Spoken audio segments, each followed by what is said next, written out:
안녕하세요. 작년 한국기독교장로회 총회교육원이 주관하는 신년 목회 세미나에 초대해 주시고 또 올해 2021년 목회를 위한 신년 목회 세미나에 초대해 주셔서 감사합니다. 제 이름은 김남중입니다. 한국기독교장로회 총회교육원 이현준 원장님 감사하고요. 또 신년 목회 세미나를 시청하고 계시는 한국기독교장로회 전국 교회에서 섬기고 계시는 우리 목사님들 모두 환영합니다. 오늘 저는 포스트 팬데믹 시대의 목회와 예배라는 주제로 여러분들과 함께 생각을 나눠보고자 합니다. 세계는 현재 새로운 질병이 범유행하는 팬데믹, 즉 신종 바이러스 감염증인 코로나와 함께 사는 상황입니다. 이 상황이 언제 종료될지 예측이 불분명하죠. 그리고 포스트 코로나 시대에는 인간의 삶과 문명, 그리고 자연이 어떻게 변하게 될지 예상 또한 불확실합니다. 미래에 대한 전망이 뚜렷하지 않는 재난 상황에서 나타나는 두드러진 현상은 오랫동안 논의 과정을 통해 결정되어야 할 정책들이 즉각 단행되고 있다는 점입니다. 이러한 신뢰가 바로 긴급재난지원금이고 그것으로 인한 기본소득제에 대한 요청이고 입안 실현 가능성일 겁니다. 신앙공동체의 상황도 마찬가지입니다. 코로나로 인한 긴급재난은 신앙공동체에 큰 영향을 끼쳤고 여전히 현재 진행형 중입니다. 무엇보다도 큰 영향은 현장에 모이지 못하게 되었다는 점이죠. 예배와 교육을 포함하여 현장에서 할 수 있는 모든 대면 모임의 가능성이 줄어들었고 중단되었습니다. 일시적으로 상황이 좋아지면서 대면 모임이 가능해지기는 했지만 이는 부분적이고 제한적이며 조건적이죠. 언제든지 상황이 악화되면 대면 모임은 이루어질 수 없을 것입니다. 이런 상황에서 잠시 겪게 될 현상일 것으로 예상했던 시간은 줄어들기보다는 오히려 늘어나고 있고요. 앞으로도 재난 상황은 장기화될 전망입니다. 이로 인하여 신앙공동체는 무엇을 해야 할지 혼돈을 겪고 있지요. 신앙공동체가 이 혼돈의 위기를 기회로 만들어 보자고 서로를 격려하는 가운데에 공동체가 실제로 느끼는 감정들은 막연함, 답답함, 불안감, 거리낌, 주저함, 소외감, 박탈감, 불만족 등등 복잡합니다. 이는 팬데믹 이후 목회 돌봄의 가능성 그리고 목회 돌봄의 방향을 가늠해 볼 수 있는 현상들인 것 같습니다.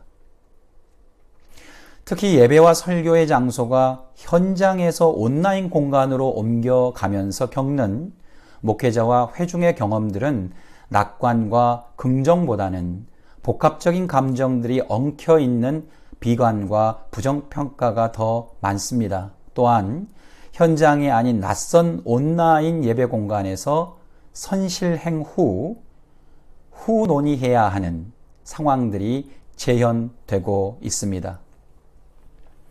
그 예의 하나가 온라인 예배 그 자체이지요. 온라인 예배의 실현 여부는 오랫동안 논쟁이 되어 왔던 주제였습니다. 논쟁이라는 단어가 암시하듯이 긍정보다는 부정의 견해가 많았고 선기능보다는 역기능을 우려해왔던 쟁점이었습니다. 그런데 코로나는 이러한 쟁점들을 멈추어 버렸습니다. 멈추게 했습니다. 예배 공동체가 온라인 예배가 아니고서는 예배를 드릴 수 없는 상황에 직면하자 온라인 예배는 선실행 그리고 후논의의 대표적인 예가 되었죠. 또 하나의 예는 온라인 성찬입니다.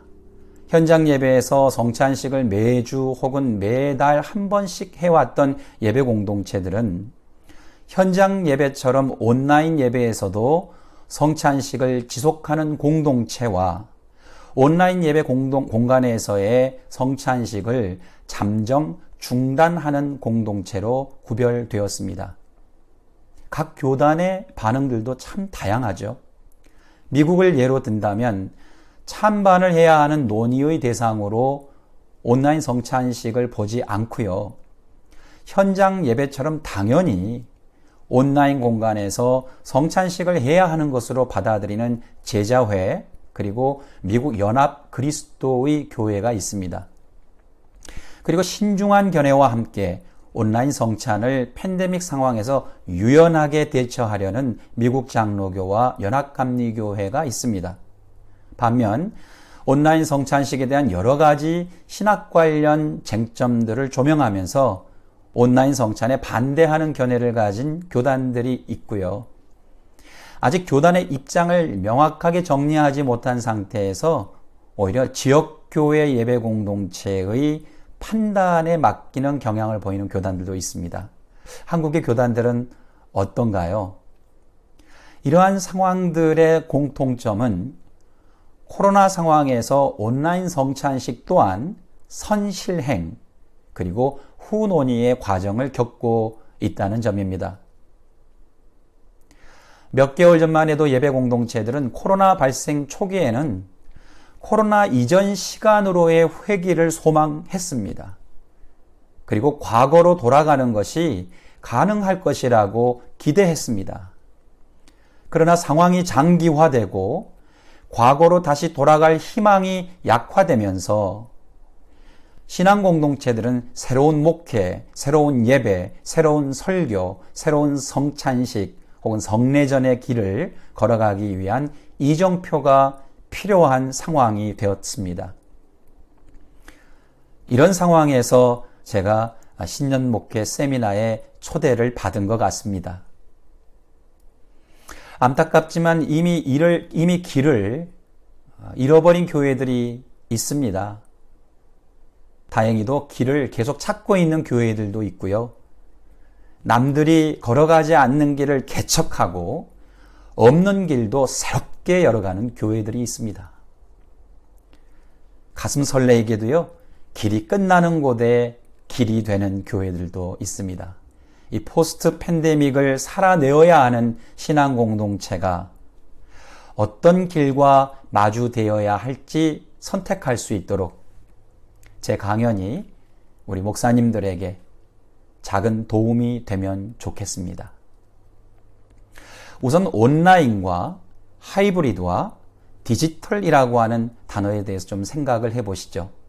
세 용어 모두 다 낯설지 않습니다. 그러나 저는 오늘 이 강연에서 서로 다른 패러다임의 흐름을 구별하고 변화를 주기 위해서 이 단어를 구분하여 사용해 보겠습니다. 첫 번째는 온라인 패러다임입니다. 온라인 패러다임이란 지금까지 팬데믹 이전부터 실행해왔던 익숙한 방법입니다.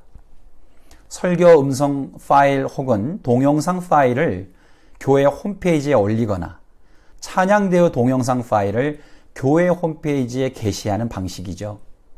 교회 홈페이지뿐만 아니라 여러 가지 사회 관계망을 통해서 설교와 찬양 미디어 콘텐츠를 온라인 공간을 통해 공유하는 방식을 저는 온라인 패러다임이라고 말씀드리고 싶습니다. 그런데요, 이것은 엄밀하게 말하면 온라인 예배라고는 할 수 없습니다. 현장 예배의 일부분이죠. 설교, 찬양, 거기에 더하여 기도. 이러한 설교의 일부분을 영상과 음성 파일로 변환하여 가장 중요하다고 생각하는 예배의 요소들만을 온라인 공간에서 재현하고 예배 관련 미디어 콘텐츠들을 교회 안팎으로 공유하는 것, 이것이 온라인 패러다임입니다. 둘째, 하이브리드 패러다임입니다. 하이브리드는 이렇게 섞여 있는 거죠. 이 패러다임을 온라인 패러다임과 구별하자면 하이브리드 패러다임은 현장 예배 전체를 온라인 공간으로 이동시킨 패러다임입니다. 저는 이 팬데믹 사는 신앙 공동체가 현재 이 하이브리드 패러다임 속에 있지 않는가 이렇게 생각합니다. 하이브리드 패러다임에는 여러 가지 소통 방식들이 있습니다. 예를 들어서 현장 예배 전체를 실시간 방송하는 방식이죠. 생방송입니다. 생방송 방식에는 방송국과 비슷한 규모로 고급 촬영 및 편집 장비와 전문 송출 서비스를 이용하는 대형 교회들이 있습니다. 반면 OBS라고 그러는데요. 오픈 브로드캐스터 소프트웨어. 이런 이 무료 프로그램을 이용해서 페이스북과 유튜브와 같은 사회관계망 공간에서 비교적 저가로 실시간 방송을 하는 교회들이 있습니다. 생방송 말고 현장 예배를 미리 녹화해서 녹화 영상을 정해진 시간에 송출하는 방식도 있지요. 혹은 생방송과 미리 준비한 녹화 자료를 함께 병행해서 송출하는 방식도 있습니다. 웨비나, 웹과 세미나의 합성어인 웨비나는요, 원방향의 송출 방식입니다. 그것이 생방송이든 녹화방송이든 참여자들과 쌍방향으로 대화하지 못하고 채팅과 같은 방식으로 원방향 소통하는 방식을 웨비나라고 합니다. 혹은 줌이나 구글이 제공하는 미트, 그리고 마이크로소프트가 제공하는 마이크로 팀스와 같은 온라인 공간에서 대면이 가능한 쌍방향 혹은 다방향 소통 방식도 있습니다. 하이브리드 패러다임과 온라인 패러다임의 차이점은 온라인이 현장 예배의 일부분과 연결되어 있다면 하이브리드는 현장 예배 전체와 연결되어 있습니다. 온라인 패러다임과 하이브리드 패러다임의 공통점은 둘 다 모두 현장 예배가 중심입니다. 말하자면 이 두 패러다임의 영향 때문에 현장 예배의 순서가 달라지지 않습니다. 현장 예배의 구성을 다르게 하지 않습니다. 현장 예배의 신학이 두 패러다임 때문에 영향을 받지 않고요. 현장 예배 안의 신학들도 두 패러다임의 영향을 받지 않습니다.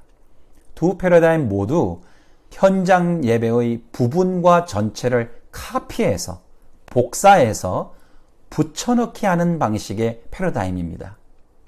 현장 예배의 음악, 현장 예배에서의 기도, 현장 예배에서의 설교, 현장 예배에서의 성찬식, 그것을 어떻게 온라인 공간에서 기술적으로 시청이 가능하도록 할 것인가에 대해서 두 패러다임 사이에 공통점이 있다고 하겠습니다.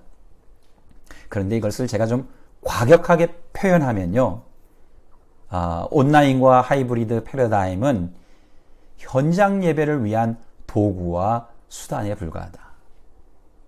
저는 신앙 공동체가 이 온라인 패러다임과 하이브리드 패러다임의 경계선에서 여러 가지 고충과 어려움을 현재 겪고 있음을 많이 관찰합니다. 예배를 기획하는 분들의 관점에서 보면 이런 중노동이 없습니다.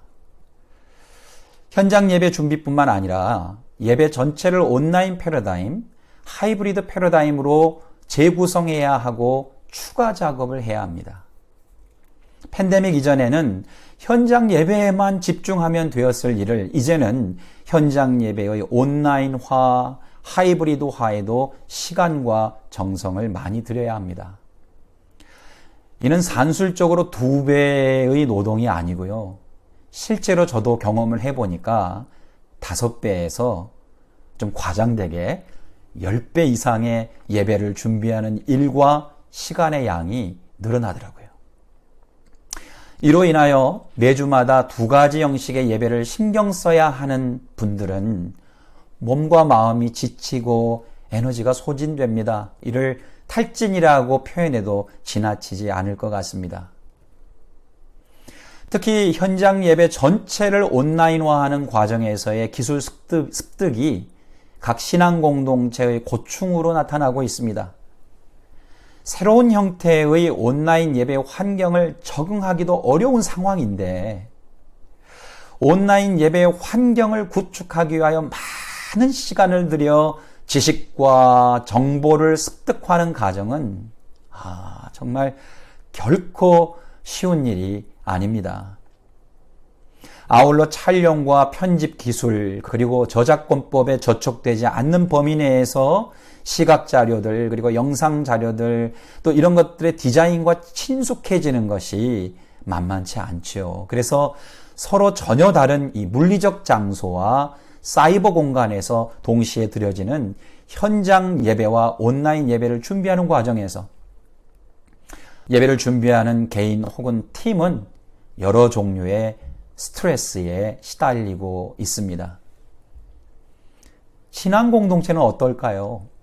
팬데믹 상황에서 온라인 예배를 시청하는 회중의 경험을 관찰해 보면요. 회중 전체가 현장 예배를 아울러서 온라인과 하이브리드 패러다임으로 예배가 동시에 제공되었을 때 이미 제가 처음에 언급했던 그 복잡한 감정들이 엉키게 됩니다.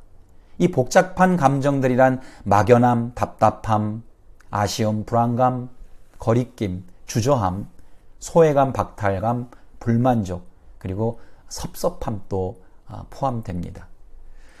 현장 예배 전체를 온라인 공간으로 옮긴 하이브리드 패러다임이 비교적 잘 운영되고 있는 예배 공동체의 경우에도 마찬가지입니다.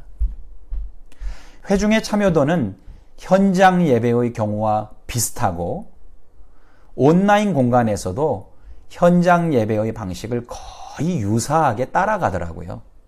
현장 예배의 구조를 온라인으로 그대로 복사하여 붙여넣기 한 방식을 반복하고 있다는 측면에서 저는 이를 하이브리드 패러다임 범주에 함께 포함시킵니다.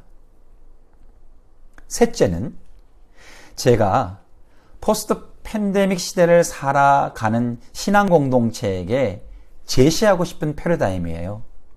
바로 디지털 패러다임입니다. 디지털 패러다임. 이 디지털 패러다임의 예배는 현장 예배를 녹화해서 약속된 시간에 상영하는 방식이 아닙니다. 혹은 현장 예배 상황을 생방송으로 실시간 송출하는 방식도 아닙니다. 디지털 패러다임은 디지털 특성에 맞는 새로운 형태의 예배의 형성과 포메이션이죠. 그리고 실행들, practices를 새롭게 구성하는 것입니다. 현장 예배에서 경험할 수 없는 새로운 패러다임의 디지털 예배를 정성을 다해 준비해야 할 시기라는 견해를 저는 갖고 있습니다. 팬데믹 이전부터 한국 교회는요, 1부 예배를 전통 예배, 2부 예배를 현대 예배, 3부 예배를 청년들과 함께하는 예배 방식으로 세대 간 특성을 고려하여 예배를 디자인해 왔습니다. 이를 현장 예배와 디지털 예배의 관점에서 보면요, 이 포스트 팬데믹 시대의 1부 예배는 현장 예배로, 2부 예배는 디지털 예배로 드리자.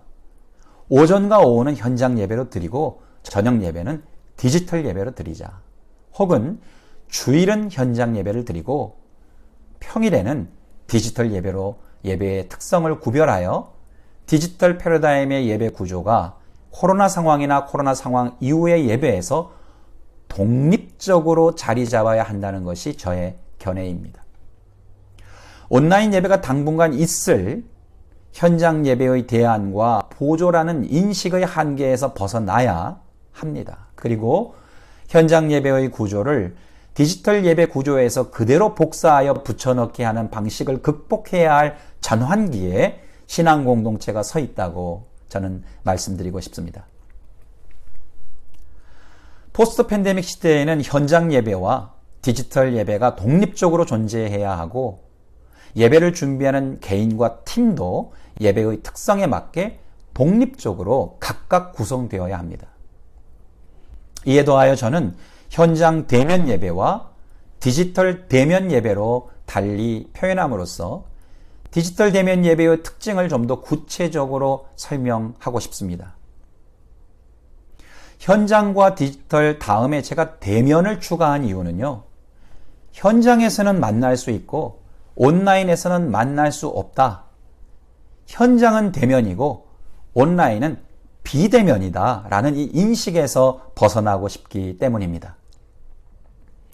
현장에서의 만남만을 진정한 만남이라고 규정할 수 없습니다. 진심이 떠난 현장에서의 만남이라면 그것은 진정한 대면일 수가 없다는 말씀이죠. 반면에 온라인에서의 만남은 진정한 만남이 될 수 없다고 단정할 수도 없습니다.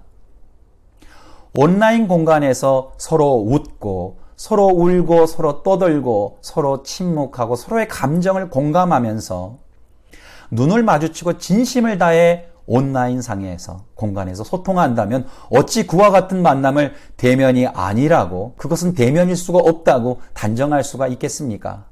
우리는 책을 통해서 저자와 만나고요. 책을 통해서 등장인물들과 만나죠. 영화를 통해서 감독과 대면하고요. 이야기들과 마주합니다. 다양한 사회 관계망을 통해서도 사람들과 만나고 대면하지요. 이 모든 만남과 대면들이 진정성을 갖는다면 저는 이 또한 대면이라고 포괄적으로 말씀드리고 싶습니다. 그러므로 온라인 공간에서도 충분히 대면 예배가 가능하고, 오히려 현장 대면 예배의 제약과 한계를 이 디지털 대면 예배의 특징들이 극복할 수 있다고 저는 생각합니다.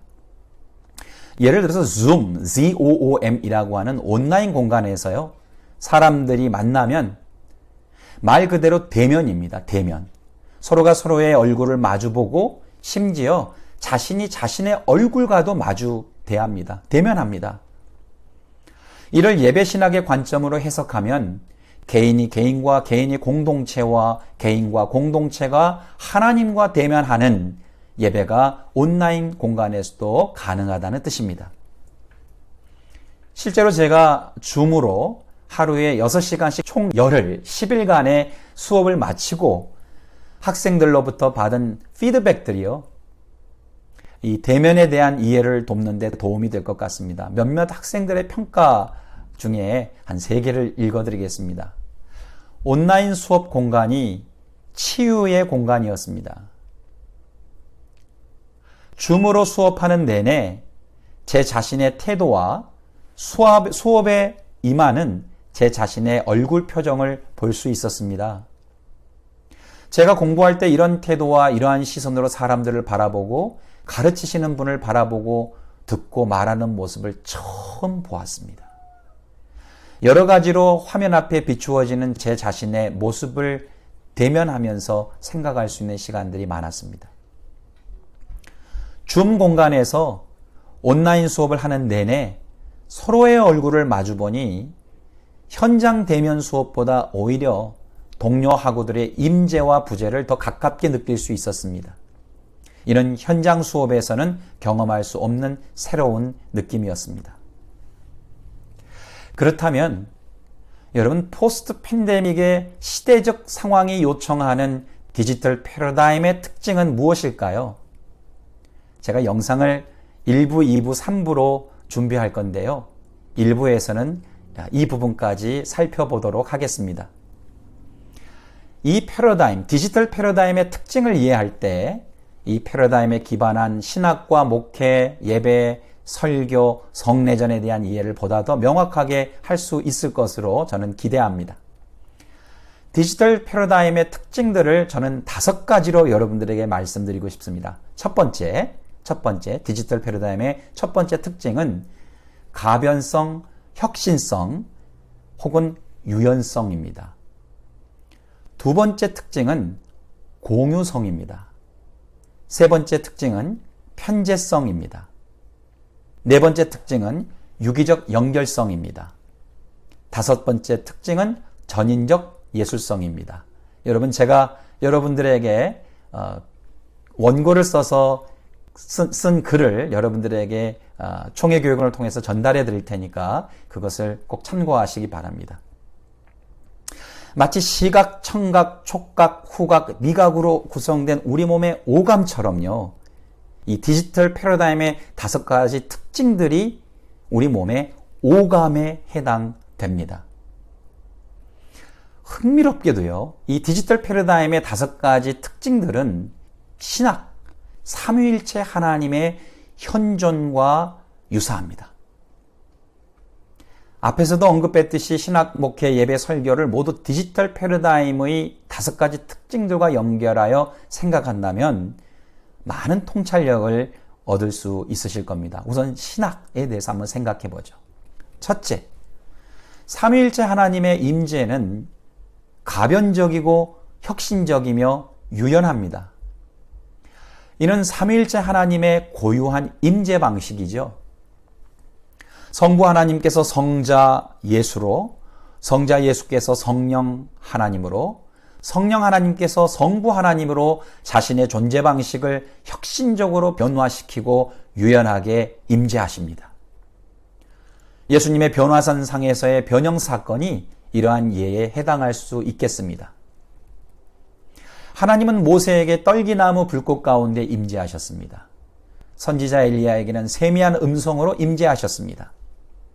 성령 하나님은 뜨거운 불처럼 비둘기와 같이 바람처럼 임재하셨고 지금도 임재하십니다.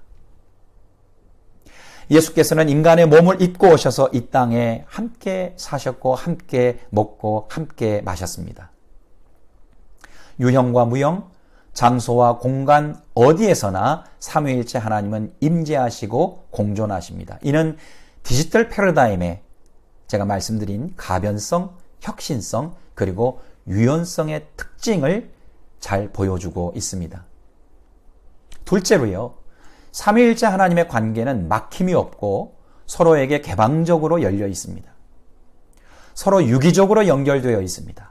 삼위일체 하나님은 세 분의 관계처럼 하늘과 땅을 연결하고 인간과 하나님을 연결하고 사람과 사람을 연결하고 인간과 자연을 연결하고 성과 속을 서로 연결하십니다. 에베소서는 이를 예수 그리스도와 교회의 관계를 통해 잘 설명해 주고 있지요. 예수 그리스도는 교회의 머리고 교회는 그리스도의 몸이다. 은사를 받은 사람들은 한 사람의 몸처럼 유기적으로 연결되어 있다고 바울 사도는 설명합니다. 요한복음은 예수님 자신을 포도나무, 그의 제자들을 가지로 표현함으로써 상호 긴밀하게 연결된 생명 공동체임을 보여줍니다. 이는 디지털 패러다임의 두 번째 특징이라고 할 수 있는 유기적 연결성을 잘 나타내고 있습니다. 셋째, 삼위일체 하나님의 현존은 과거와 현재 그리고 미래와 함께 하십니다. 시간들은 서로 연결되어 있고 장소와 공간들은 서로 연결되어 있습니다. 이를 잘 설명해 주는 것이 하나님은 무소부재하시다. 무소부재하신 하나님, 이는 모든 만물에 하나님이 편재하신다는 의미이고 또한 하나님의 연민과 사랑은 어떤 시간과 장소, 공간의 제약을 받지 않는다는 의미이기도 합니다.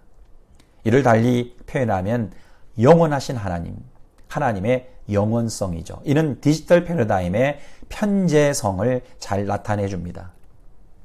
넷째로 삼위일체 하나님은 서로 통합니다. 모든 것을 서로 공유합니다. 소통이 닫혀 있지 않습니다.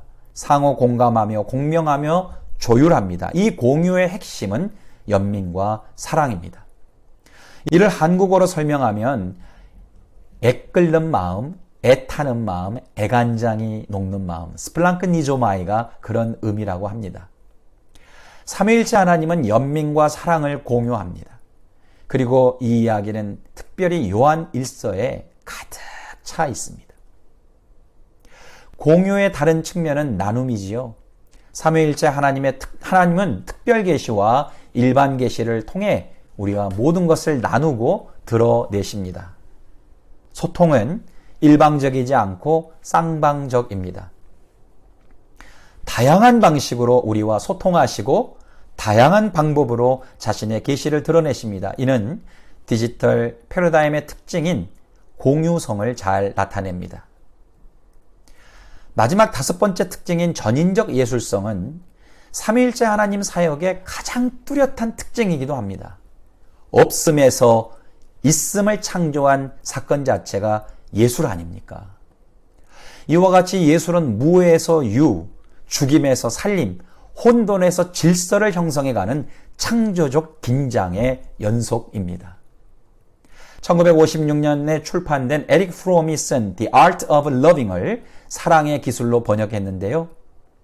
예술성을 기반으로 삼위일체 하나님의 사역을 표현해 본다면 The Art of Creating, 창조의 기술, The Art of Saving, 구원의 기술, The Art of Caring and Healing, 돌봄과 치유의 기술, The Art of Working Together, 함께 일함의 기술 등등 전인적 예술성이 아닌 것이 없고 없는 것이 없다고 할 수 있겠습니다.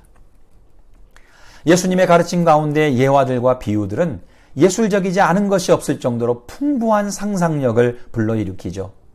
보이지 않는 말씀이 보이는 육신이 된 사건, 얼마나 훌륭한 전인적 예술성입니까? 창세기부터 요한계시록까지 성경이 모든 예술 작품들의 소재가 되고 있다는 것은 성경 그 자체가 예술이고 삼위일체 하나님이 예술 그 자체라는 사실과 무관하지 않습니다. 그러므로 이러한 신학을 실천적으로 번역하는 설교와 예배도 예술이죠. 그리고 그것에 기반한 목회도 예술이죠. 예술의 일부가 아니고 그 자체가 고유하고 특별한 전인적 예술입니다. 이렇게 말하는 것이 거시적인 관점에서 전혀 이상하지 않은 표현이라고 저는 생각합니다.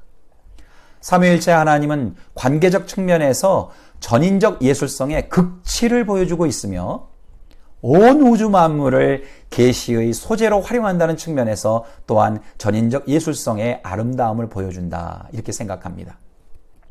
여러분, 여기서 이 전인적 예술성의 전인적이라는 말은요, 인간의 차원에서는 지정의와 오감 전체를 아우르는 통합적인 개념입니다. 깊이 생각하고 느끼고 그 생각과 느낌을 실천할 수 있는 이 지정의를 돕는 촉매가 바로 이 전인적 예술성이죠.